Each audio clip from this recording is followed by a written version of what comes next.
is grab a pen, paper, because we're going to be going pretty fast tonight. All right. So let us, here we go. I should just, welcome, welcome, welcome. It takes a second to admit everybody because all of us is coming in all at the same time. So we appreciate you coming out tonight. I know it's late for some of you, but we all grown here. And so we typically have stuff to do. We got kids, we got all types of things going on. So welcome. All right, let's see what we got here. If you can hear me, somebody please give me a thumbs up. All right, good, good, good. Feel free to have your camera on if you like. If you don't want to, you can turn it off. It's completely up to you. But like I said, tonight we're going over a lot of stuff. And how this is going to work is I'll be presenting. We talked about, well, in the advertising or whatever you're seeing, we're going to go over the 10 things that top fears that caterers go through, how we get past them, and how we make money off of it. So in short, we're going to turn your fears into profit, right? And so what I'd like you to do, because we're going to be moving so fast, is have your questions, but write them down, because then we'll do a Q&A right afterwards. Just if you can, stay on top of it, pay as much attention as you can, take as many notes as you can, write down your questions that we're going to go, because we need to be out of here within an hour. We don't need to be, but people stop listening after a while. So here's how we go. If you notice me looking over to this way a little bit, that's because I took some notes and I want to make sure I don't miss anything. So before we get started, what I'm going to do is introduce my special guest, Mr. Brian Hannon, and he's going to, as soon as I get done with the first one, he's going to jump on the second one. If he feels like he's going to jump in to add a few notes, to add a few things, then he will. And then same thing. Hopefully we can get done with each one of these here within 5 minutes of each time. But like I said, tonight we are rapid fire. And what I want to make sure that we do, ladies and gentlemen who are here in this room, is make sure that we do the things. Make sure that we do the things, because if we're not doing the things, none of this works. We can take the notes. We say we attended the class, but if we don't do the things, then we're just over here, watching infomercials. So outside of that, here we are, Mr. Brian Hannon. If you can introduce yourself. Hello, guys. I'm Brian Hannon, Brian H Nation. Can everybody hear me good? Thumbs up if you can hear me. No? Can anybody hear me? Yeah, I can hear you. You're good. Okay, you can hear me. Sounds good. So yeah, as Terry said, we're going to be going over some of the top fears that caterers have, and this will help you whether you're in a beginning stage, you've got something going, or if you're really further along in the catering process. So any of this will help. It doesn't matter where you're at, and don't be afraid to ask questions. We're also basically going to go over how to overcome those fears to make sure that you reign supreme with confidence. And then we'll also be giving some real world examples to make these lessons more practical for your day-to-day life. Awesome. All right. So quick rapid fire. Like I said, please take your questions. We want them. We want you to have questions, but then take them. And if you can, write them down. So the first thing that I'll be starting off with is inconsistent income. Now, this is a big thing because catering in most cities, in most areas, is what you call, it fluctuates, especially with the weather and the time and in school and out of school, summer. So the best way that I found over this past 13 years is to help with inconsistent income. Excuse me. Is to make sure that you do more things than just catering, right? Make sure you do more things than just waiting for the big one to come. Even when you're playing baseball, you don't just swing for the fences every time. You gotta bunt, you gotta bat, you gotta take the balls. You gotta continue to make sure everything happens. So we can't continue to scale, hoping and praying that we get the big deal. So the fix to fix these things is offer meal prep services on times when it's slow. During the summertime, it's very slow here in Phoenix, Arizona. And so there's some things that we're going to have to do. There are some places, Brian, do me a favor, if you can, mute until you get going so we can keep the screen. There are some places that it's just too cold to do things and there's nothing you can do about it. There's some places that are too hot to do things and there's nothing you can do about it. And so sometimes you may have to move or you may have to go to a different city. If you are okay with and you're established enough to be able to move to a different city or at least offer services 3 or 4 hours away from where you are, it can make a difference. I'm telling you this because in Phoenix, it's too hot in the summertime, and no matter how much I discount it, no matter how much I prepared and advertised, summertime is just not happening. So we end up moving out to San Diego. So fix number one is if you can, if you have weather is what's causing your seasonal business, see if you have the opportunity to promote in another city that is the opposite of yours. For extreme example, Phoenix, Arizona, San Diego, California.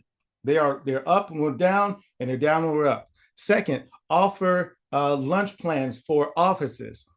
Offices, they have office parties from 10, 15, 30 people, however it is. They don't have up and down seasons. So reach out to corporate customers. Reach out to corporate customers and make sure that they know that you're up and going. Continue to reach out to corporate customers, set up a free tasting for them, follow up with them, and continue to do that. And the great thing about setting up a corporate customers is that oftentimes you don't have to wait for a very long time for that meal to happen, for that order to happen. You can set up a corporate account or set up corporate customers, and then they will order in a week. The easiest way to do that, I mentioned this before, find corporate people in your area, corporate companies in your area, find ones that are the largest, 50 to 60 to 80 to 100 customers, reach out to them through email, through their social media, set up a free tasting, and then see if you can get on their schedule because a lot of them, they cater every week. Some of them cater every month or every quarter. And if you can just get in that rotation, they don't have seasons. Next is when it's super slow, offer private chef opportunities. You're a caterer, you're a chef, you know how to cook. And so private chef doesn't seem like it can make a whole lot of money because you're used to doing 50, 60, 100, however many people. However, when there's not 50 or 60 or however many people, you still got to stay busy.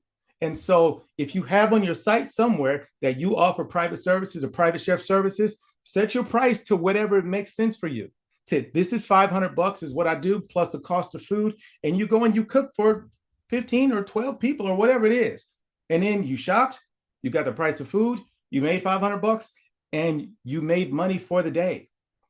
It might be a 4 or 5 hour shift, but you made $500 or whatever it costs or whatever you know that your minimum is that you need to do to be able to survive. Set that. Offer yourself as private services to be able to keep the inconsistent income consistent.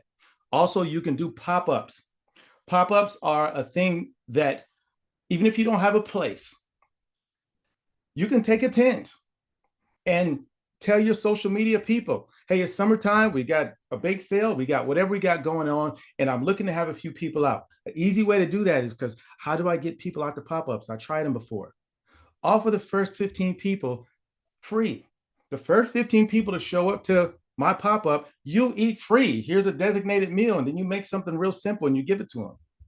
And then now everybody's coming out trying to be that 15th person between 1 through 15, but now you are giving them, say, hey, we ran out or 15 is enough, but thanks for coming, celebrating us, or thanks for coming and supporting us. Here's our menu. What would you like to order? This, again, is when you don't have anything else on the schedule, you don't have anything else on the books, make your own books.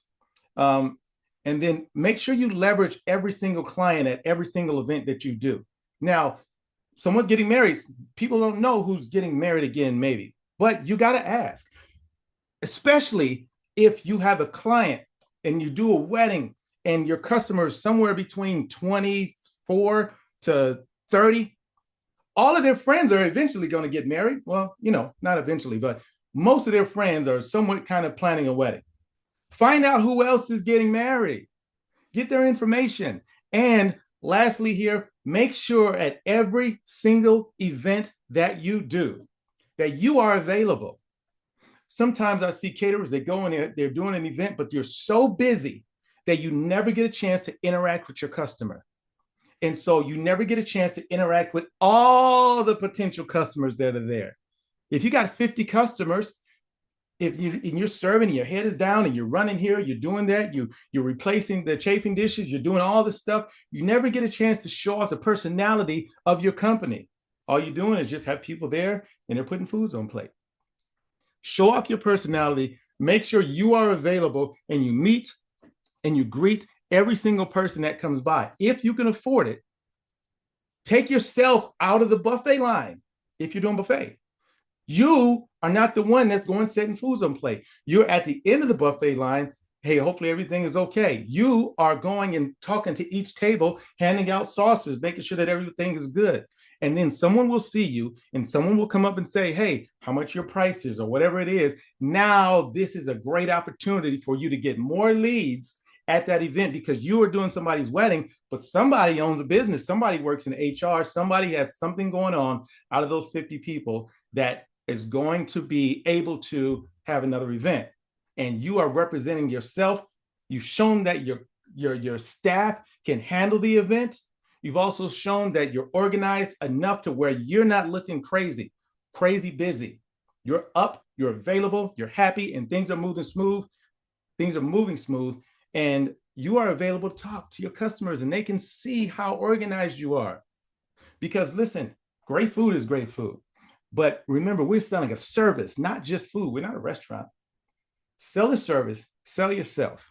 So from there here, also lastly, I think I already said lastly, but advertise on special holidays in advance. Father's Day coming up, or whatever else the day coming up. I also want you to write down these holidays. For the biggest private party holidays are Super Bowl, Thanksgiving, 4th of July, Mother's Day, Father's Day, and Labor Day.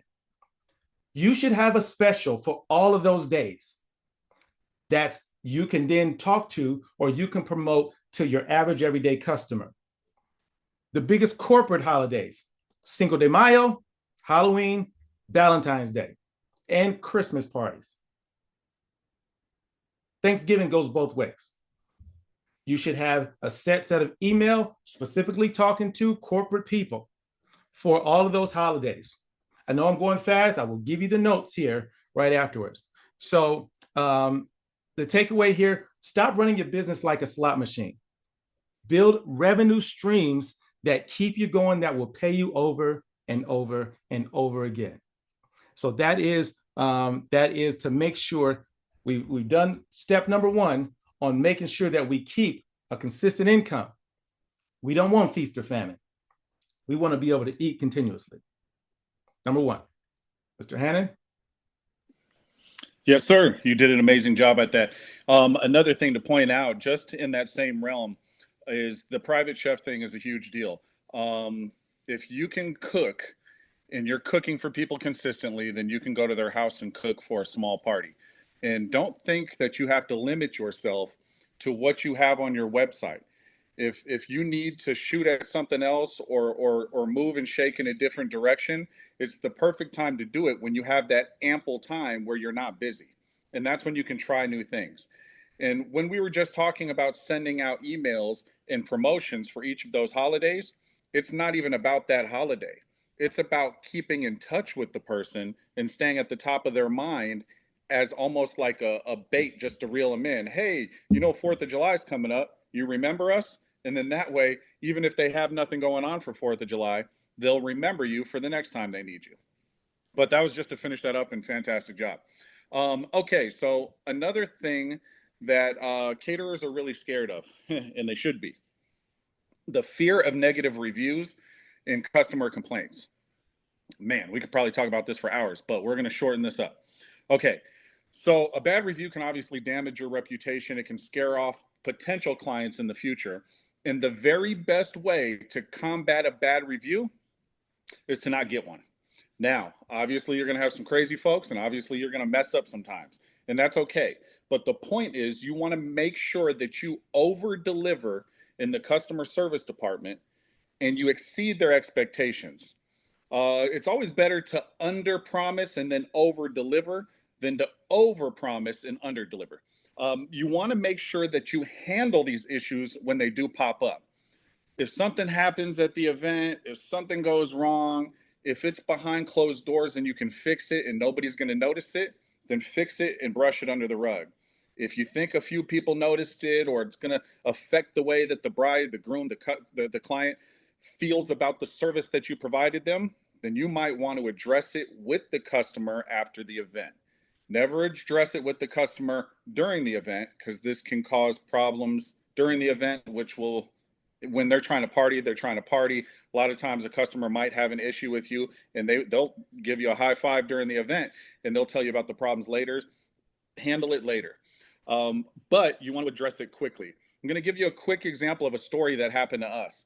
Back in the day when we first started, we had a huge event, and the mother of the bride came up with a plate of our food in hand, and she took the chicken and she stabbed it with a fork.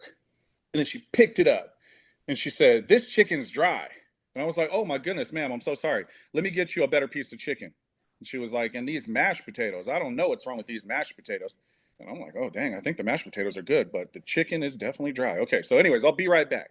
I ran over, got her a new piece of chicken, tried to fix the mashed potatoes, brought it back. She was already upset, angry. She was just kind of that type of lady, which is fine. But I fixed it, gave her a new piece of chicken. I said, "Is this better?" She said, "Yeah, it's better." And then kept it moving, right? So I could have just left that alone. I chose not to leave it alone because after the event, a lot of times their friends, their family, they're going to talk about this. So what I did was I hit up the bride a couple days after the event and just said, "Hey, just letting you know, we talked to your mom at the event. She had noticed that the chicken was a little dry. I fixed it, brought her a new piece of chicken. Hopefully, this is all great for you. How did you feel about the chicken?" She said the chicken was great. She was a young kid. She didn't care about the chicken. She was just having a party. But the mom, the dad, these are people who pay for these things. So I, long story short, I ended up giving them a little bit of money back. Not a ton, but I gave them a little bit of money back. She didn't ask. And then I also gave them a credit that they could use with us in the future of a couple $100. I'm like, "Hey, if you ever have a Super Bowl party, if you ever have a 4th of July event, here's $200 that you can use with us in the future." Now, this does two things. One, it's going to fix the situation with them so that they won't leave a bad review. And two, as long as somebody has a credit with you that lasts a year, they're not going to leave a bad review on you because they want to use that credit. So when you give them a small credit, $200 credit might cost you 60, $70, but to them, it's $200 that they can use. When people are in a bad mood, that's usually when they leave a bad review. When people have no way to vent, that's when they go to the internet and do it. Half of the time, the brides, the grooms, the customers, they just want to be heard.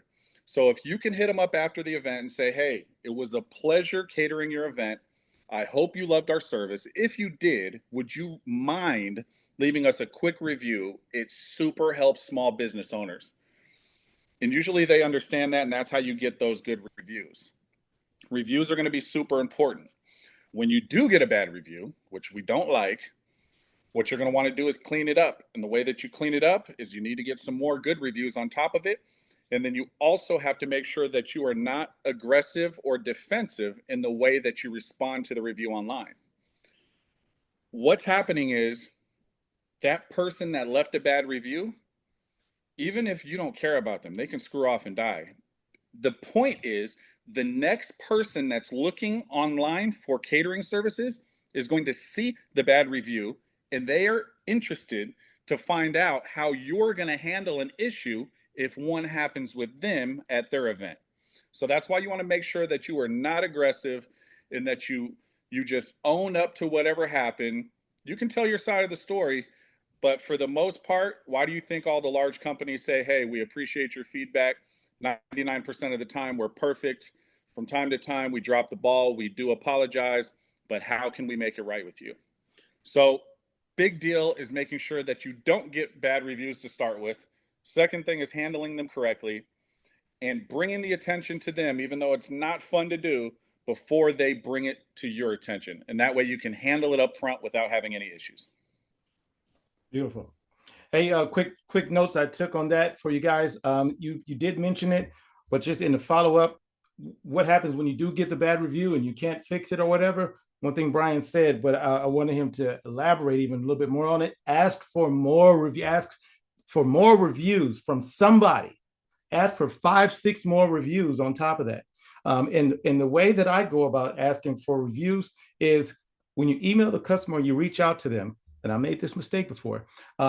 You ask, you say, hey, hopefully everything worked out. Let me know if it did. Make sure that customer responds to you first. And then if they respond favorably to you, then you ask them for the review, at least for me, because I've asked for a review for an event that I thought actually went pretty well, but it didn't go pretty well according to, whoever it was, however many years ago. And they say, yeah, sure, Barbecue Daddy, I'll leave you a review. Dun, dun, dun, 3 stars. What? They just needed somewhere to vent, just like Brian said. And so I wish they would have just vented to me before they went and vented to the world.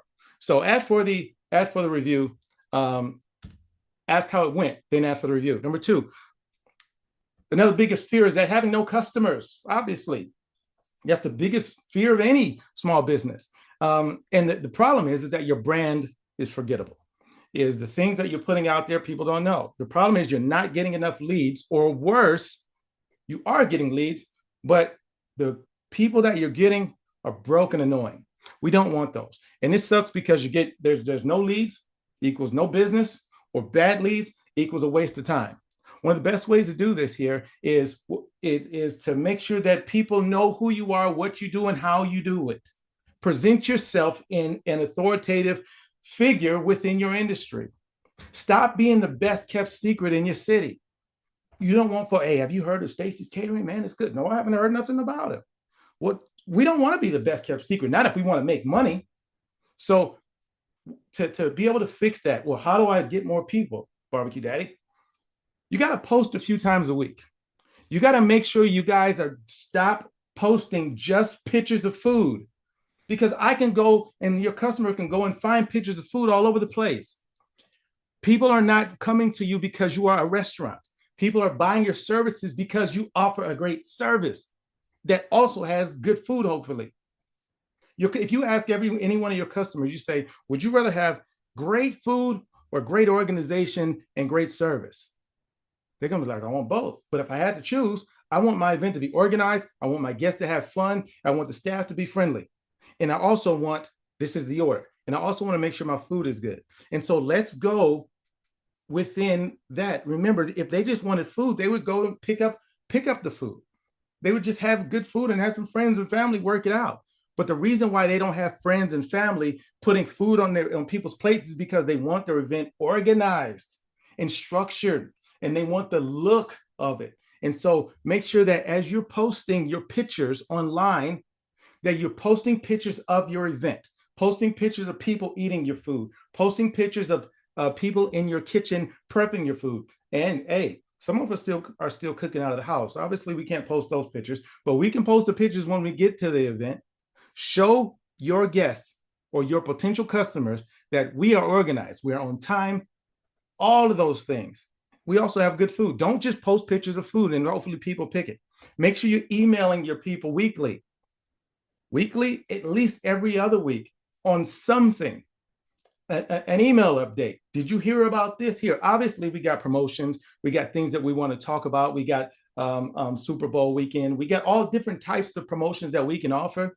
But then when it's Christmas time or whatever, hey, just want to wish you a Merry Christmas. Hey, so-and-so's birthday. We had a great event coming up. Just want to let you know how it went. Obviously, you have to stay top of mind. If people don't know who you are, they cannot pay you. Make sure that your online presence is available. I'm going to preach this till I'm blue in the face, that your pictures are on your Google profile. A lot of them. Your pictures are on your Bing profile. Your pictures are on any potential profile that you can set your business on and have a great description on. Make sure that you are part of Facebook groups. Because listen, I mentioned before here, we can't go and get customers. We have to be the most prepared and the most ready for when the customers try to go and find us. But if they're trying to go and find us and they see a bunch of pictures of just food, how is that standing out from the next person? You got to be more attractive to your clients. You got to go to the gym. You got to work out. You got to, not physically, obviously, but you got to make sure your business is in shape for when they come to find you. Broke people are high maintenance. Broke people are the most high maintenance clients that you can get, and we don't want them. Another way to make sure that you have good quality customers is to take some time and either learn how to do it or pay somebody to do it, but upgrade your website and make sure it looks great. If you don't have any way to get it done and upgrade it, go to Fiverr, ask someone to upgrade your website, and I have $150. This is what it is, Fiverr.com. Someone will go and make your website look a lot better. And so also make sure that if you're tired of getting the broke clients who are stressing you so much, raise your prices a bit. Raise them. Put your prices up 20%. Do it today. Do it tonight. You're going to scare away some people. You can still have your lower end things, but make sure that your lower end prices, because corporate companies like lower end prices, make sure it's for foods that you don't mind doing, salad, starches, tacos, things like that. Also, on your events, and when you get ready to raise your prices, it's easy to do, but there's a few things that you need to change. You can't just go on and raise your prices and expect people to then just start paying more just because your prices are raised. No, you got to change a few things on your website. Don't just say we cater events. Say we help corporate offices eliminate boring lunches with gourmet catering. That sounds a lot better than such and such ABC Catering Company. We cater events. Affordable pricing for everyone. The lowest prices that you got. We can beat anything. No, we can't. No, we can't, because Bubba's Catering Shack, they're going to get it for dirt cheap. We cater events. No. We help corporate offices eliminate boring lunches with gourmet catering. That's worth 10% more by itself.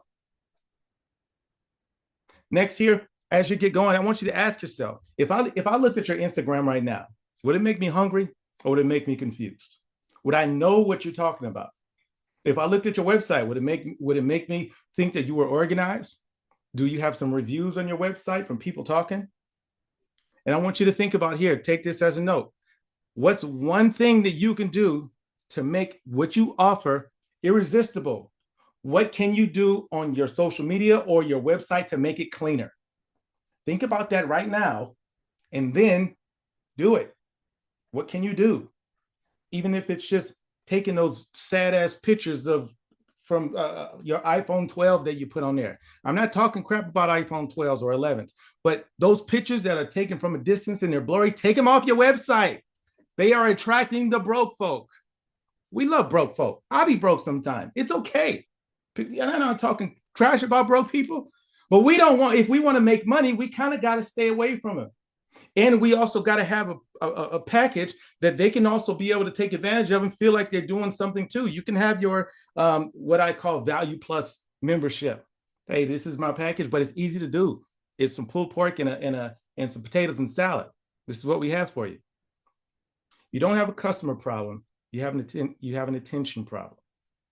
You got to be more, make your business more attractive. All right. Man, you hit it spot on. I'm just going to touch on one thing that you said. The menus and the structure of your website are ultra important. When you said how clean is it, how easy is it to understand, you have to associate the way that you communicate with people online like you're talking to third graders. You want it to be as easy as possible for the ordering process to take place. We noticed that a lot of people don't have any menu structures. They'll just list off a bunch of food items and say, we're caterers, this is what we have.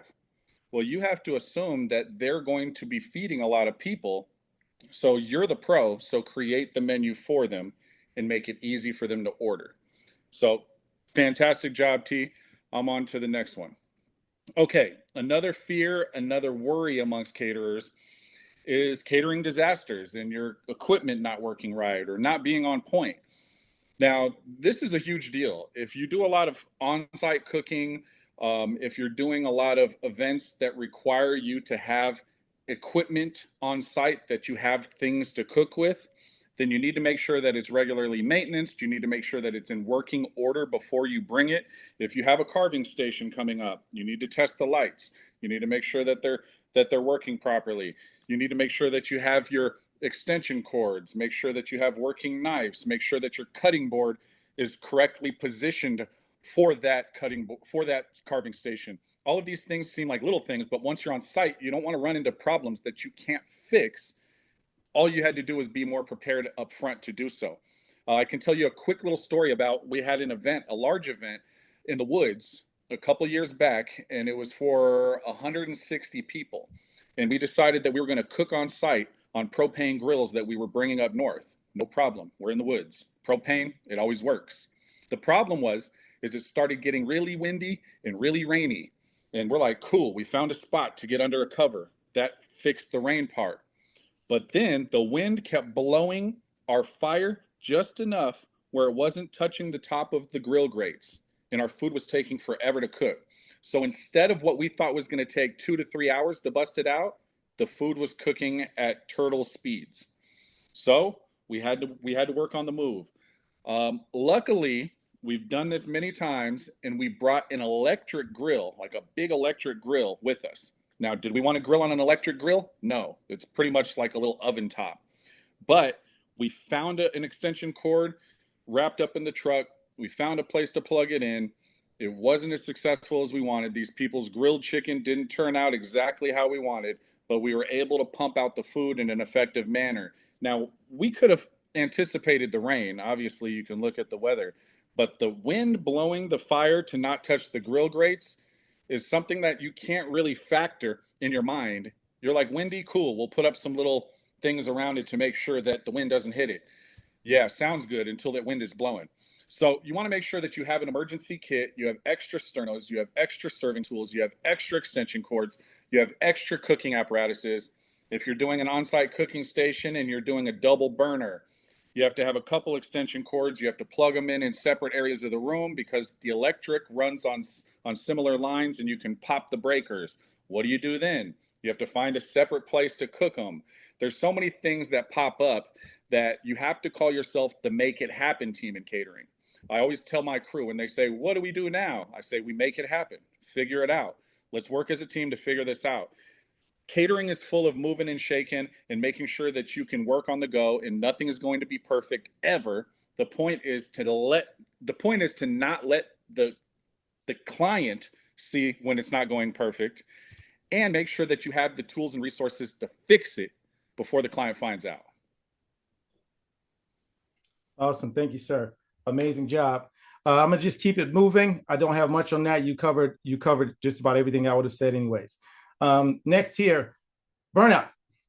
Burnout. This is something that I suffer with a lot because I'm a workaholic. I used to work in the oil fields, and it taught me how to bust my ass to work, work, work, work, work, work, work. And I also wanted to make sure I kept as much money as possible. And so I didn't want to have all types of people doing different types of things. And it's like, I can chop those onions. I'll save myself however much money. I can do this here. I can run to the store. I'll do all of this here, and I'll do as much stuff as I can. And then what happened? I end up burning out. And the problem with also running, and burning out is that you still have, if you're burning out, obviously you're getting decent enough leads or decent enough business to be able to burn out, which this is sometimes a good problem to have. But remember, as you're moving, you can't answer your phone and take your guest person who's calling you. You can't answer your phone and actually book the next gig. Somebody's reaching out to you from your website. You got to wait for 2 or 3 days until you're back not busy again before you can answer them. And so here's what you need to do. The problem is that you say yes to everything. I'm gonna just talk about me. The problem is I was saying yes to everything, and I had no time to enjoy anything else. Unfortunately, my wife wasn't too happy with me. I missed a few games too much here with my kids here and there, and I was just too busy. And then I wasn't so busy. I was tired. This sucks. But if you want to scale, you can't do it if you're exhausted. You can't grow if you're micromanaging everything. And so the fix here, you have to set minimums. When I first started, I was doing orders. I didn't care for 6, 7, 10 people. It didn't matter. But for the most part, if I'm looking at it and I worked it out, hey, at least it's some money, but not really. Someone gave me $500 and it cost me $200 to make it, sure. But I busted my ass all day. And then it took me however much long to actually make it. And then I end up missing 2 events because 2 other people called trying to find it. So set minimums for yourself is the first thing you do. Don't get out of bed. Don't fire up your grill. Don't walk into the kitchen unless people meet your minimums. For ours, it's 20 guests. I don't care what you got going on, not even 20 guests, 20 servings. All right? If you want to set something along those lines of 20 servings, what that means is, what's the difference? Is that means that if you got 20 people, we're not doing 5 of nothing, because trying to make 5 of anything, I don't make any money off of that. We cap it off right at 20 people, 20 servings, and it is what it is. And if you can't do it, then that's something I can't do, something I can't take, and I'm not going to waste my time on doing an event for 12 people because it doesn't make any money. It stresses me out, and then I end up going crazy because it doesn't work. So now that's then when the private chef stuff comes in. If you don't want to have a set limit, have your minimum order $500 or less, something along those lines. Next here, charge a little bit more. If you're burning out and you're busting your ass and you can't figure it out, well, what else can I do? Charge a bit more. Because if you charge a bit more, if you over here busting ass and you working and you going, obviously you're busy enough. But if you charge a little bit more, your customers who appreciate you will stay with you. My barber used to charge $40. He just went up to $60. I didn't go anywhere. I need to get my hair cut right now, so don't judge me. But I didn't go anywhere. But some of these people fell off, but the few people that stayed on made up for the people who fell off. Charge 20% more, raise your prices, and weed out time-wasting clients. Next thing, automate your processes as much as possible. And that goes with answering your phone. Guys, I need you to please stop answering your phone, your regular cell phone. Hello? Oh, yeah. Hold on one second. Oh, yeah, okay, let me take a second and let me talk to you for, yeah, you want this, and this? Okay, great, I'll call you back. Stop it, don't do that. Make yourself look a bit bigger than what you are by getting an automated phone answering system, a phone answering service. People don't like to leave messages, not anymore. They want to talk to somebody. A phone answering service may cost you $60 a month, but what does it look like? Now you got a team of people working your phones. Real simple, Ruby Receptionist or Reception HQ. Look into it, have that be your phone number, make yourself an 877 number, and then it looks like, hey, I talked to the receptionist earlier, and you get a text message. Automate your system. That will help you continue to get more clients. Next thing here is upgrade your kitchen equipment. Salad choppers, onion choppers, everything chopper. Get it? Put your onions, chop, boom, done, onion done. Salad, buy the whole things, chop, chop, chop. Done, salad done. If you over there still slicing things with your knife, you're going to burn out and you're going to cut your fingers off. Chop, chop, chop, everything. It takes a second. Sometimes these things cost $200. And if you're buying things that are already chopped, sometimes you got to do it. But this will save you time. Because if you pay somebody else to do it, you got to look at, okay, I paid whoever, $15 an hour or whatever you pay him to chop all of these onions. It took them 2 hours. Okay, now that's $30, $30 again, $30 again, $30 again. And now you're chopping a bunch of onions over the course of a year. How much money did you pay in labor? Versus taking $150 and buying an onion chopper. And then that 2 hours it took to do it, you're done in 5 minutes. Chop, boom, do it. It took me a long time. I didn't know. I was the onion chopper. I'm talking to me. So buy things that will help you. Next thing here, fire bad clients, fire low-paying gigs. Some customers are not worth the headache. They complain about prices and they're not your people. Don't accept it. And the way you said, don't accept it. Don't say, no, I don't want to talk to you. You're broke. No, is that when they ask for a discount, you just say, I'm sorry, we don't offer discounts. And you have your minimums. This is what it is. Because then if you have your minimums and they buy your minimums, nothing is wrong. Hey, This is what we offer. You bought our minimum package. If I go into a steakhouse, and all I get is, lemonade and appetizers, the steakhouse doesn't care because they still made money.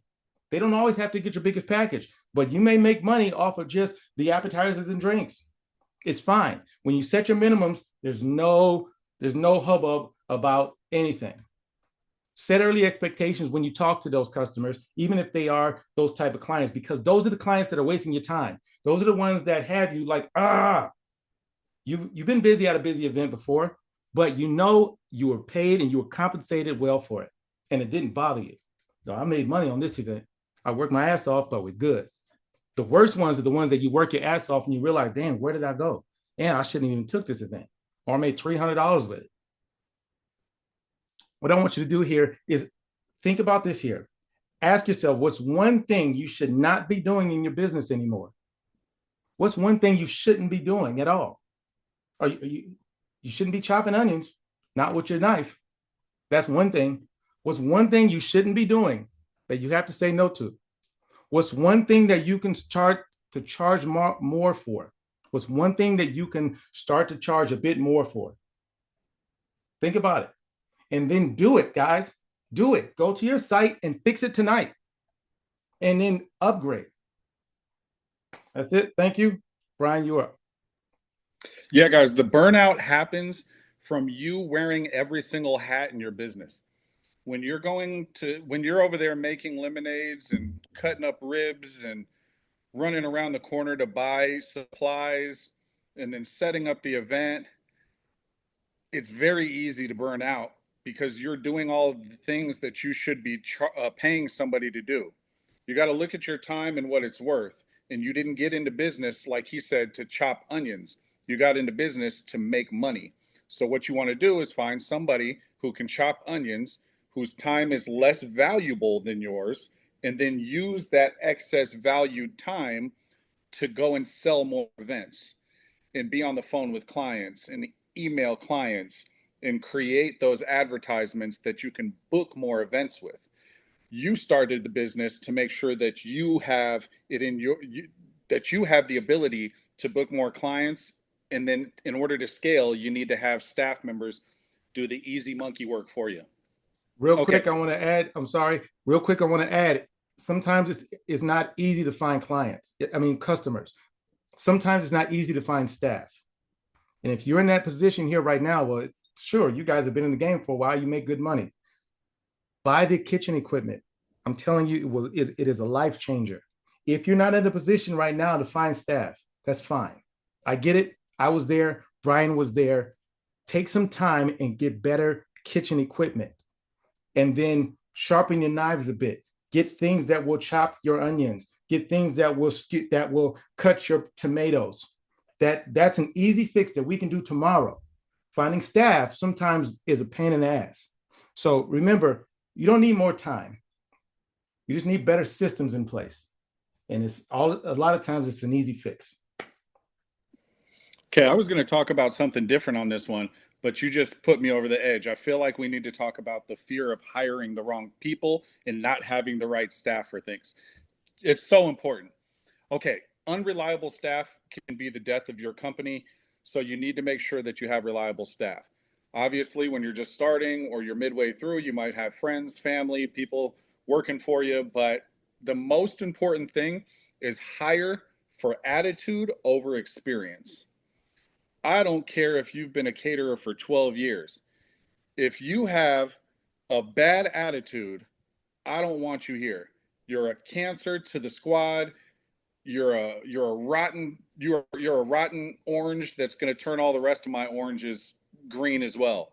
So when I talk to people and I'm getting them on board to work events, all they do is say, "Hey man, I used to set up these events and I've done this and I've done that and I know the chafing dishes and I know how to serve and I know how to bus." I want to talk to them about their life and what they got going on just so I can see what type of person they are. Are you a positive person? Are you a make it happen person? What type of human are you? What is your mindset like? I would much rather have those type of people than somebody who can kill it in the catering game, but they call off every time they have a shift. Just having a reliable person, a body that's going to show up and do their best a lot of times is better than having the most experienced caterer that's ever done it. Because a lot of those people are what? They're burnt out. Like we just said, the people that have worked in catering for 20 years, it's almost like when you go on a flight and you see these burnt out flight attendants who have been flying for 100 years, and they're so tired of being flight attendants and they hate their life and they hate their job, but they're really good at serving drinks on the flight. They're really good at passing out peanuts. We don't care about that. Your customers are going to feel the essence and feel the energy of the staff that you bring to their event. So choose attitude over experience 100% of the time. And if you don't know how they're going to flow, then have them come and pre-set up and do little mock setups of your real event before. Just have them come an hour early and say, hey, can we do a little setup? Can we do a little example of how we're going to cook this on site? And then just basically build a strong work culture within each event so that you're not high strung, you're not always easily irritated, because these type of things will rub off on your employees or your temporary staff, and they won't want to work for you, and they will not show up out of spite, and they'll do all type of crazy stuff. So I always make sure that I hire based on attitude over experience, and it always is going to pay off. I like that. Attitude versus experience. People, as we talked about earlier, we're selling a service. Encourage the people who work for you. Encourage the people who work for you to be nice to your guests. Be memorable. Your food may be good. You guys may have great service. But if your guest doesn't have, if your worker doesn't have good customer service, they're going to forget who you are. Hey, the food was really good. Yeah, but we forgot about them. Speak, talk, encourage the people who you do hire to speak with you. If you are in a place to where you're not able to necessarily hire folks and you got to hire your kids, you got teenagers, I don't care about your attitude, Mr. Teenager, for today. We are going to speak to this adult. We're going to look them in the face. We're going to have a good attitude today because that stands out. That stands out. Great job, Brian. I appreciate that. Also, if you are hiring from the apps, InstaWork, Winolo, Quick, different things like that, in the beginning of every shift, make sure you set that expectation. In the beginning of every shift, hey, this person is here just for the day. In the beginning of the shift, hey, we want to make sure that I talk to my guests. I say, hey, I talk to my staff and I say, hey, we want to make sure to get these folks fast and efficient. But mostly, I need you to make sure you smile and greet everyone. Here we go. Food costs. Really quick, Terry, if you don't mind, I got one more tip. Okay. It's a good one. So say you have an event and you have 3 staff members working, and 2 of them are talkative and 1 of them is antisocial. You take that talkative staff member and put them at the very beginning of your buffet line. Yes. Because that's the first person that the client is going to interact with as they go through the buffet. That person that talks way too much to you because you're just trying to work and they're like talking nonstop, put them at the front of the buffet. Let them talk to the customers like that. And the other person that's a decent talker too, put them on the end of the buffet because that's the last person they're going to encounter before they leave. The antisocial guy, put him in the middle. Nobody cares when he's serving mashed potatoes. He doesn't have to talk at all. Put the talkative people at the beginning and at the end of your buffet line. Good work, bro. Good work. All right. So next thing here is what are we scared of? These food costs rising. We've been through a lot. All of us have been here. Some of us have been here before COVID, after COVID, and just starting. However, food costs are going way up. How do I stay competitive, or how do I stay and keep my business when food prices are rising? Here's how you do it. The problem is you set your prices last year, and now eggs cost just as much as a down payment for a car. It's crazy. And so the best way to stay on top of the food costs rising is raise your prices slightly as the pricing of food raises. That way you don't go from having your, let's say, minimum package at $15.99 or whatever it is, and you jump immediately up to $18.99. So make sure that you price accordingly. Never go down. Never go down. But then you can price your stuff here. Let's say if your minimum package or whatever it is, raise everything up by 50 cents every quarter. You got clients, and if you're doing the things that we're teaching, you'll continue to get customers. They won't even notice it. Raise your prices up quarterly, or at least at minimum twice a year. Raise your prices up at minimum twice a year. I say quarterly. But then that way you can stay on top of it, and then your prices just look the same and they continue to go, and they match what your guests are looking at when they're going to Papados or Wendy's or wherever they're going that matches your type food. So raise them just a little bit at a time. The problem is, and why this sucks here, is that your cost goes up, but your prices don't. And so now at the beginning, you're working for free. So as you raise your prices just a little bit, just to stay on top of the rising food costs, because that happens, you still want to make sure you stay in your margins. So sometimes we can't just raise prices and expect and hope, but as you raise your prices, make your presentation a bit more fancy. Go through, easy thing to do, easy, easy, easy. Take the name of your food and every item on your food menu, and then make it sound a little bit better. Turn your Camry into Alexis. Turn your mac and cheese into an artisan 5-cheese baked pasta with a Parmesan crust. And now the same mac and cheese that you got costs $3 more. Another thing you can do is create a separate menu that costs a little bit more. Meaning that, hey, we have a barbecue menu, now we have a steakhouse menu. Or we got this, and then also we got that. And then the things that didn't go up for your pastas and your salads and your different things, you can keep those, and you can keep those just a little bit. But then the folks who also want a higher value menu, you have a completely separate menu for that. So the cost of food going up is crazy. It affects everybody, especially for small business. It sucks. And a lot of times it's not always just the cost of food. Chafing dishes and sternos used to be like the sternos used to be $12.99 at Smart and Final. Now they're $14.99 for a pack of 12. And then some of them are, depending on when you get them, sometimes they're $19.99. Does that sound like it not? No. But when you're buying $1,000 worth of shaving dishes a month, when you're buying $1,000 worth of fuel a month, yeah, it does. All of it cuts into your margins. So I used to have this Ford Explorer, and I did a nice event for, I used to have a Ford Explorer, and I did this nice event for, what's the name of this? The Range Rover, right? And so we did Range Rover, we set up, it was looking amazing. And so I got inside of one of the Range Rovers, and I'm like, this looked exactly like my Ford Explorer. I mean, exactly like, there's a few different things on the outside, but whatever it is, all they did was took my Ford Explorer, they called it something different, and they raised the price up $30,000. The same, I also had a Toyota Camry. My wife drives a Toyota Camry, but I drove a Lexus. It was the same car for the most part. The trim is a little bit different. Mostly everything else is the same. My Lexus had 2 more buttons than hers did. But then I paid a lot more money for it. Frosted Flakes, Crunchy Flakes, same flakes. Fruit Rings, Fruit Loops, same loops. Knock off your own brand. Do something more. Add a different menu to be able to help with the food rising costs. You don't have to stay with the same. You can have your mac and cheese menu and your artisan crushed baked pasta right over here.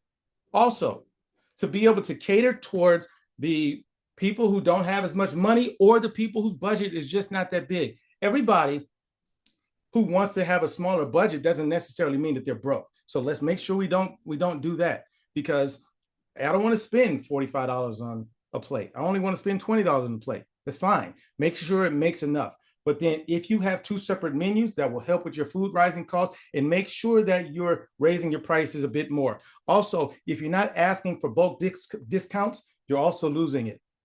You're burning money. If you have the availability to be able to buy in bulk, do it. Sometimes we don't have the refrigerator space. If you do, make sure you do that. Ask yourself, have you raised your prices this year for 2025? If not, maybe you should do it. Go and raise your prices by 50 cents, 75 cents, because you're paying more. We don't want to cut into that margin. Next thing here, what's the fanciest name you can come up with for your most basic dish? It still sounds good. If you don't know, guys, an easy fix, take the names of your dishes, slap them in a chat GPT and say, make a fancy name for XYZ thing. And so that will help you. That will make you charge more. The easiest way to make more money is to charge more. People don't buy the price. They buy the value. Brian. Okay, guys, I know we're running out of time here. Just a little bit of final thoughts from me. So I know we're talking about overcoming fears as caterers today. And I want to let you know that every single event that I go to this day, I still feel like LeBron James in the NBA Finals. I get them butterflies in my stomach. I get nervous. I hope everything goes right. I want to make sure that I'm killing the game. And I've been doing this 11 years. But you have to understand that fear is normal and it's a bodily response. But preparation beats panic. Making sure that you're prepared will always beat out any panic that you have in your stomach, and you'll feel a lot more successful going into it, which will allow your confidence to shine through. That's why this is all about mindset. And every single successful caterer faces challenges. The difference between the best of the best is how you handle those challenges when they actually present themselves at events. And the best way to do this is to start with small, smart systems so that when the problems come up, you're already ready. Foreseeing the problem before it happens will turn you into a winner every single time. Hey guys, what I want to make sure to do is that just piggybacking off of that, before we do that, piggybacking off of that, guys, fear can drive you. And it's fine to be scared. Like listen to Mike Tyson. He said he was the most scared when he walked out into the ring every time. If you're a fighter, if you're a fighter, it doesn't mean just a physical fighter, but we are entrepreneurs. And entrepreneurs, we fight, we go, we get it, we hustle, we do things. And it's okay to be scared, but you have to let that fear drive you into making sure that you have the things necessary. Stay scared. But eventually it won't be scared if you do the things necessary that get you. If there's something that like, oh man, I'm a little bit nervous about this, do that thing. Do that thing that you're nervous about. Find it. Ask me, ask Brian, find somebody who's been there. Oftentimes, especially in this catering game, it's not a lot of caterers out there. It's not a lot of people who are actually any good at this thing. So if you don't have a mentor, if you don't have somebody in front of you who's done it, a lot of times those fears will just hover. They'll stay there. And then they'll consume you to the point to where you don't act. And you say, I'm gonna do it next week, I'm gonna do it next month, I'm gonna do it a little bit later. If you're nervous, that means that's something that you need to do. That's something that you need to get up and go work out. And if you don't know how, you always can Google it. But if you need guidance through those things to know the exact steps, I'll tell you what, I've done it. Mr. Brian has done it. We've been there, we've worked it out, we've done things, and we are asking you to call. We're asking you to take advantage, to say, you don't have to do this by yourself. You don't. Because trying to walk around in the wilderness for 40 years, if any of my Bible scholars in here, you don't have to. You don't have to. You don't have to, because you have someone and you got some people there that are here to make sure that you succeed and show you all the things of what not to do. Even if I could go back and then figure out what not to do, it would save me years. I would be way further than I am. Sometimes we got to go through things, and that's fine. But sometimes we don't. And so if you have the opportunity, which we all do right now, to be able to not have to stumble, to avoid pitfalls, to avoid those things that are holding you back. And when you're a little bit nervous about some things, sometimes you just need a hand to be able to help you, walk you through it. Take that hand.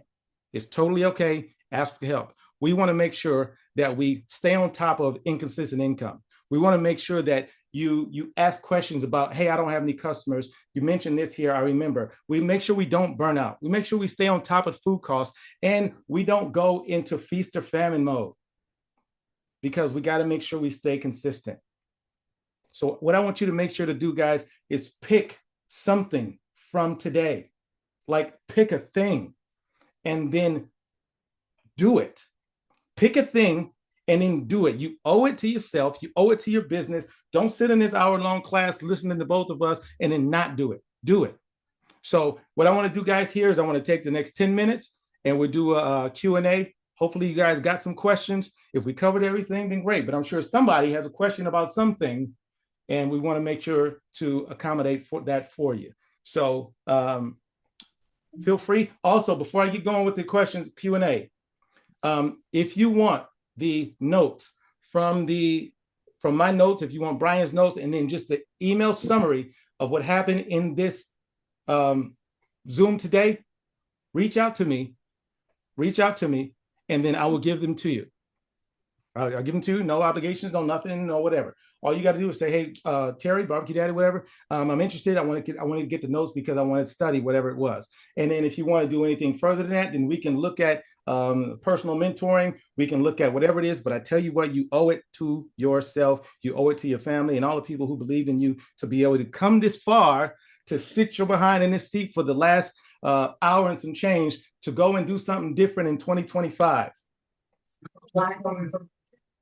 So what we want to do here is let's go ahead and if you got a question, write it in, and then I will go ahead and answer them for you. I'll take one, Brian will take one, and we may go from there. So please, ladies and gentlemen, ask your questions, ask away. I'm looking to scale up with staff. What questions do you recommend with hiring, interviews? I'm still new hiring. There's incentives that could retain. So Brian, you spoke on staffing. Can you take this one? Yeah, for sure. Okay, it says, I'm looking to scale up with staff. What questions do you recommend with hiring, interviews? As I'm still new to hiring, is there any incentives to retain good staff? So you usually will want to build your incentives in after you've already had them work a few events, because you want to first get that attitude. As long as they have the right attitude, the make it happen attitude, then you can bring them to an event. Again, I'd rather have somebody who has good attitude over good experience, because then I can train them to be a caterer.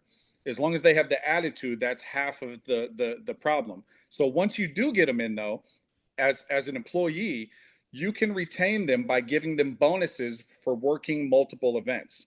So we'll have 3 events in a weekend, and I'll send out messages to all of my potential staff members and say, hey, Colin, if you can do all 3 events, I'll give you an additional $40. I know Colin's an all-star, and that will incentivize him to work all of the events, which will take a little bit of that pressure off of me on showing up and working these events, because Colin's an all-star. Therefore, it prevents me from having burnout, because I have an all-star at all 3 events. Would you pay an additional $40 to have an all-star at 3 of your events this weekend? Of course you would. And those little incentives will keep the good employees coming back. Mary Helen asks, what can you do if you're just starting? How can I sign up for personal mentoring? What I want you to do, Mary Helen, is just email me. We got some opportunities for you. If you're looking for someone to just walk you all the way through, we can work it out. We definitely can work it out. Mary Helen, the easiest way is, if you're looking for personal mentoring, what I want you to do is email me. I'll send you the copy of the notes from this event, and then we'll talk personally on how to continue to move forward with personal mentoring. We definitely love to be able to have you and help you move forward. Also, for anyone who is just starting, there's a few things that we need to do, but there's not a ton of stuff that you have to do to be able to start getting money in this business. I don't care where you are. So Ken, I am going to answer this next question. This past week, I charged $18 per person, chicken thighs, pasta Alfredo. If we can, please mute your, here we go. All right, I'm sorry, Ken, this past weekend, I charged $18 per person for chicken thighs, pasta Alfredo, pilaf rice, and rolls. It's still a good price for $40 per person. To answer this question, Ken, I mean, it depends on your area, and it depends on what you cost, and what your cost of goods were. What you always want to make sure that you do is that your margins or your cost of goods, basically, what did it cost you to put this thing on? And then that should be somewhere right around 30%, 30 to 35%. Some things, I mean, after it's all said and done, right? The cost of your food, and just the cost of your food, should be at least 35%, because some stuff is different in San Diego than it would be in Bakersfield, California. So a $40 per person meal is very cheap in Manhattan, but it's pretty good here. Here we go. It's pretty good also here in certain cities. So I don't want to give you a set price to say, well, this is how much you should be charging. But what you should be charging is 3 times the amount of what you paid for the event. Excuse me. What you should be charging is 3 times the amount of what you paid for that meal, depending on where you are. So that will help you with your pricing. I got something to add to that really quick. A good way to figure out how much to charge, and if you're just getting started, is put together a mock menu if somebody orders it from you and say it's chicken thighs and pilaf rice and pasta Alfredo. And you go to the store for 2 hours and price out how much it would cost to put this in this many pans of food, write it all out, and then you have the price that it costs you. And now put together how much will you pay for staff to be at this event. And then you can calculate in how much time is going to be needed to finish this event and actually execute it.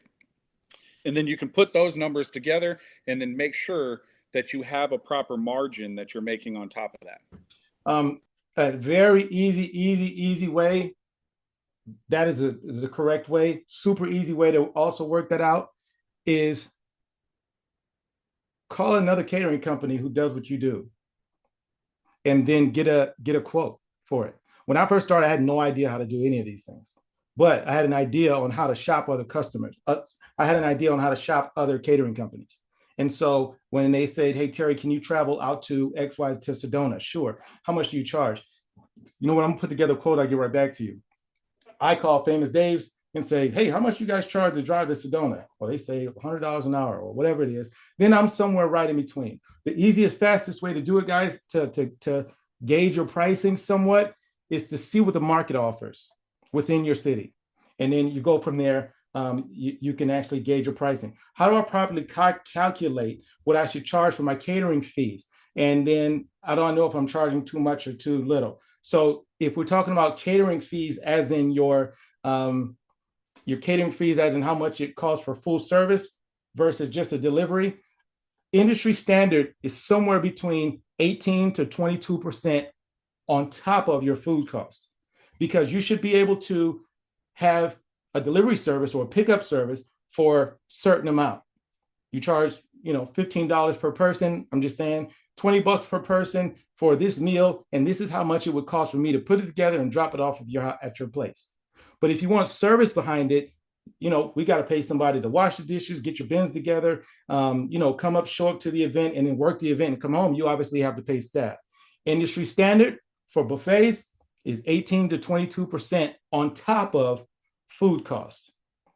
And so that changes when you go with that changes when you want to do that with family style catering.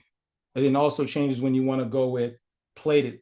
But then your industry standard, again, 18 to 22% on top of your food cost is what you typically want to charge for your catering services. Brian, can you take the next one? Yeah, let me touch on that really quick. Say you charge 20% for your full service fee. So if the event is $1,000 in food cost, that'd be 200 for full service. Well, what if you're like, hey, my order is $500. Well, you can't charge 20% because it's going to be $100. So you're going to have to pay somebody to go do this. So have a minimum amount for your full service fee. Right. Maybe it's $350. Our basically our full service fee is 20% of the invoice amount. The minimum is $350. And say if you get into large 1,000-person events, obviously your full service fee is going to be like $5,000, and you don't have to do that. You can just cut them a discount. Right. Okay, next question is, my only issue is pricing. My only issue is pricing and really my only issue is pricing and really stop me on moving forward. So I guess I'd like you to elaborate a little more. I don't know if you're able to, but pricing is almost one of the easier things to deal with once you figure it out.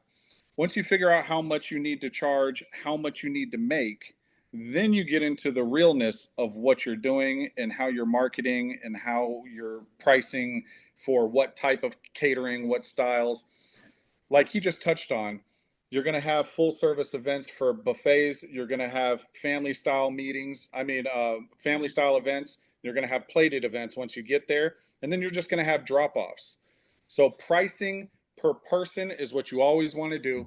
And then you always want to make sure that here, that your pricing makes sense, that you have a nice margin on top of it for errors, because things are going to come up. You're going to lose some food. You're going to drop some food. Some food's going to get burnt, some food's going to get overcooked, some food's going to get undercooked, and you're going to have to throw it away and get some new food. So make sure that you have room for error in that.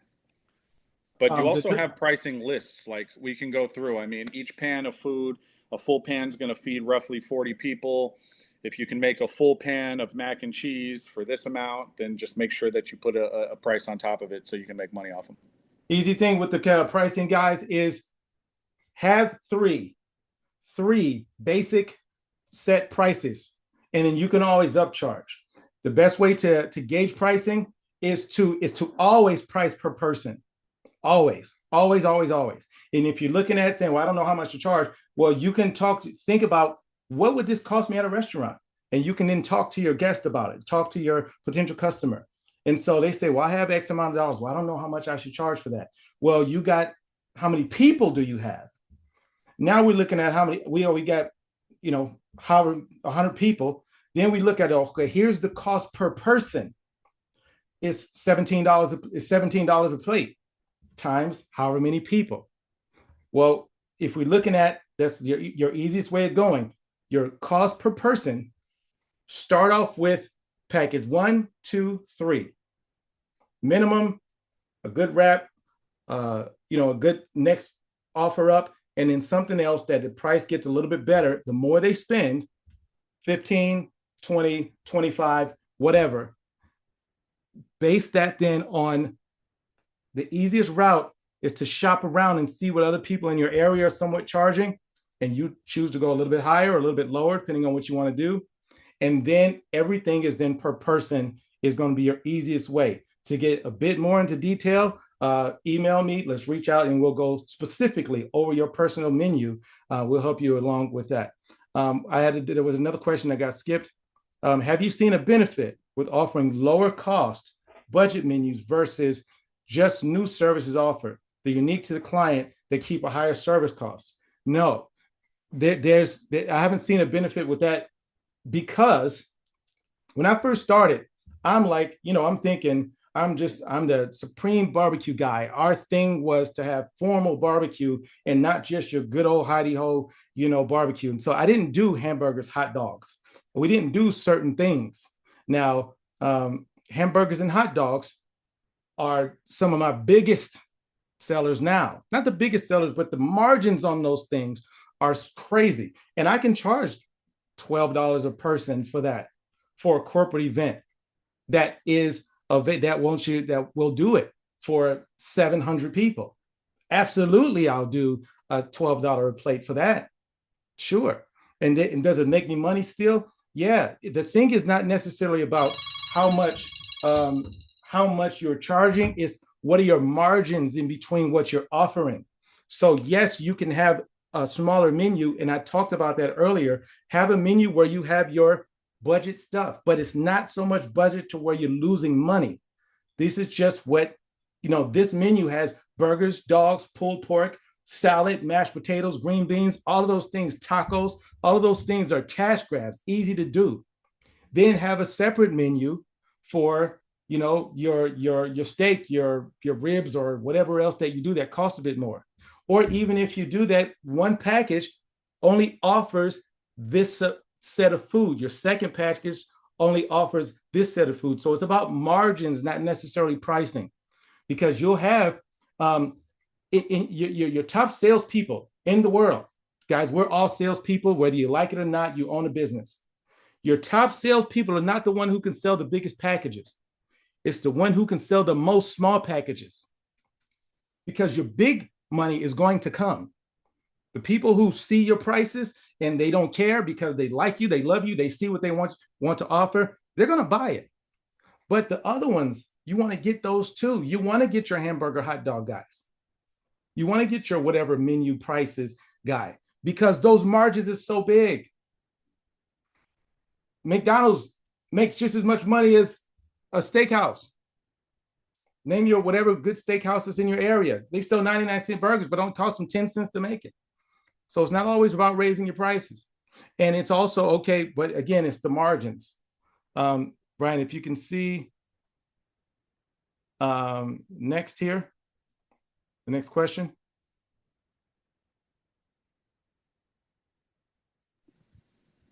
Okay, so I don't think this is a question, but Nina definitely is getting going in catering, and we're proud of you. And you can be a private chef. And if you need a mentor, then Terry's definitely the guy to go to. So I would definitely email him after this so that he can help you get your business set up properly. Okay, have you seen any benefits to trade-offs? We don't live by the barter system or any trades. We don't do any of that. We we get paid to cook. We don't cook to get paid. Um, should we niche our catering service like for only corporate accounts?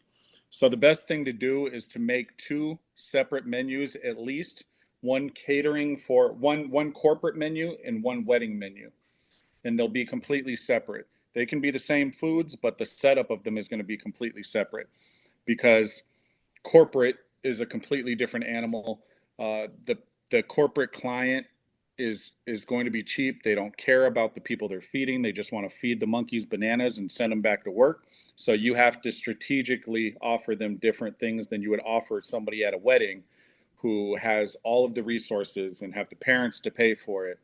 So your niche can definitely be to be more of a wedding caterer or more of a corporate caterer, but definitely have separate menus for them. Right. Make sure you guys be careful with niching yourself too much because it can pigeonhole you. And then you end up becoming, you've seen some actors and they do pretty well, but then that's the only type of movie that they get into. Like the super funny guy, you can only see him in funny movies. Then you won't have opportunities to do other bigger, nicer, or whatever things. My Yeah. story, Oh, my I'm sorry. story, real quick, is we started with only doing barbecue, but then I had a customer say that, well, hey Terry, we would offer you, we would have had you. Let me back up.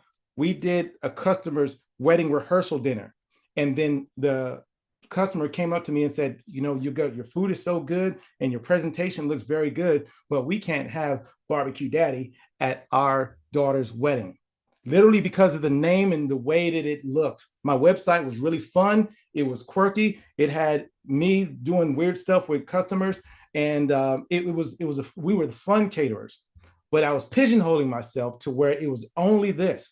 So literally, what we did is change the name. This is an old shirt. This is not our logo anymore. We changed the name. We sophisticated the website a bit, and then still stayed with somewhat of a niche, but then with a bit broader, more opportunities to be able to serve more. If you're only doing, you know, cakes and they're gluten-free cakes, and we're the gluten-free cake people, those work with restaurants. They don't necessarily work with catering, because when people are buying for catering, they're buying for 100 people, 30 people, 20 people. And the average person within that group, there's 2 or 3 people who have a gluten-free thing, and those are the ones that we're going to get. So if you're only promoting yourself as that, or too much of a niche, you're going to miss out on some bigger things. So that is some definite things we can get into. Having a niche is good, but there's a fine line. And if you want a bit more on how we came from just being the straight barbecue caterer to opening up to doing a lot more services, then I would have you. Let's talk personally, and then we can definitely work that out to show you how to keep your niche, but also don't miss out on the bigger events because we're too niche. What I want to do is take 2 more questions, at least if we can. I'm gonna have Brian take it. I'll take it, and then anything else, guys, I would like you to please reach out to me. Literally email me, and then follow the notes, and I will send you the notes. I will send you everything else, and then we'll talk about how we can help you start getting more money with your catering company. Because a lot of times it's not necessarily a problem. It's a system problem.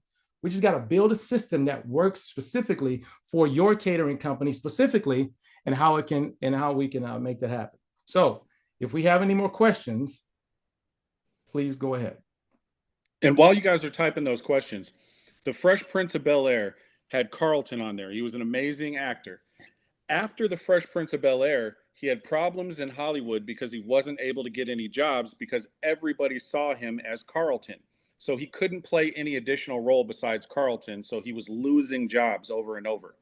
Now, let's say you're the Caribbean caterer. That's all good. But most weddings and corporate functions in the United States are not ordering Caribbean food. I'm not saying ditch your heritage. Make sure that your niche is still a play, and make sure you have a badass Caribbean menu set, but also make sure that you make classic American options for other people who want to order food from you. Otherwise, you're going to sit at home waiting for somebody to want Caribbean food for their wedding, or sit at home waiting for PayPal or Wells Fargo to have a Caribbean day, which happens once in every million years. So we don't want to wait a million years. So make sure that you have the proper menus with food. If you know how to cook any kind of food, you know how to cook any kind of food. Any kind of dish you can make, that means you know how to cook. So put some other options on there. Even if you don't like lasagna, put lasagna on your menu because people order lasagna. Right.